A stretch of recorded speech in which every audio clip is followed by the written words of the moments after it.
तो जैसा कि मैंने आपको बताया था कि हमको पता चला था सुबह ईद है, तो रात को मैंने पौरवे जो थे वो फिल कर लिए थे। फिर सुबह उनका रंग कुछ ऐसा आया था और इस तरह की मेहंदी दिख रही थी। और फिर सुबह-सुबह हमारे घर की हालत जो थी वो बहुत ही ज़्यादा ख़राब थी, चारों तरफ कपड़े बिखरे पड़े थे। फिर उसके बाद में ये बेडशीट जो थी हमारी गंदी पड़ी थी, तो मैंने ये 2 बेडशीटों को जोड़कर बीच में से फिर तो शाहीन ने मैंने मिलकर बेडशीट को पलंग पर लगाया और ये बेडशीट व्हाइट कलर की थी, तो गंदे होने का भी बहुत डर था, लेकिन फिर भी हमने लगा दिया। चलो त्योहार है और घर की पूरी साफ-सफाई कंप्लीट कर ली थी हमने।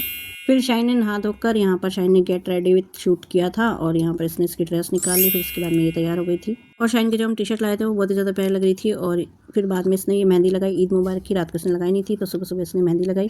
फिर हमारी सना भी बिल्कुल तैयार हो गई थी, एकदम क्यूट बन गई थी। और यहाँ पर जो थी शानू और शाहीन दोनों आ गए थे। तो इन लोगों को तो रेडी-शेडी होके कहीं जाना था, इनके कहीं पे इन्विटेशन आया था खाने का, तो ये सब वहाँ निकल गए थे। फिर मैं भी तैयार होने लगी, तो यहाँ पर ये सूट निकाला मैंने, इयररिंग्स निकाले और ये सूट दिल्ली से लाया हुआ था जो कि मैंने सिलकर रेडी कर लिया था। इसके साथ रिंग ली और मुझे कहीं जाना तो था नहीं, लेकिन घर में रेडी होकर बैठ गई थी। फिर उसके बाद में रात को मैंने वेज पुलाव बनाया था, तो इसके अंदर मैंने हरी चटनी डालकर इस वेज पुलाव को खाया, बहुत ही ज़्यादा टेस्टी बना। फिर वही थी अगले दिन की सुबह, तो सुबह ये शानू उठकर सीधा मेरे पास आ गए और यहाँ पर हम सुबह कुछ ना कुछ बातें कर रहे थे कल की। फिर यहाँ पर ये दूध जो था ये फटने के लिए बिल्कुल तैयार हो गया था। तो आजकल रात को गर्मी इतनी ज़्यादा तेज़ पड़ती है कि ये दूध जो है वो जल्दी फटने लग जाता है। तो ये जैसे ही फटने वाला था उससे पहले मैंने इसको नींबू निचोड़कर फाड़ दिया, क्योंकि मुझे इसका पनीर बनाना था। तो यहाँ पर मैंने नींबू निचोड़कर और दूध को अच्छे से चलाती रही जब तक ये फटे नहीं गया। तो आज ईद का दूसरा दिन था, तो मैंने सोचा दूध फट गया तो इसका पनीर बना लेते हैं, शाम को इसी की सब्जी बनाएंगे। तो इस दूध को मैंने फाड़ कर और इसको यहाँ पर मैंने कपड़े में बांध कर रख दिया और फाइनली मैंने पनीर की सब्जी बना ली थी और सब जने एक साथ बैठकर यहाँ पर खाना खाने लगे। तो यहाँ पर शानू, शना, शाहीन और हम सब ने मिलकर यहाँ पर बैठकर सब्जी खाई, इसके साथ अचार था और पनीर की सब्जी बहुत ज़्यादा टेस्टी बनी थी। हम सब ने यहाँ पर खाना पीना खा के जैसे खत्म किया, जैसे रात हुई। और रात को हमारे यहाँ का मौसम कुछ ऐसा हो गया था।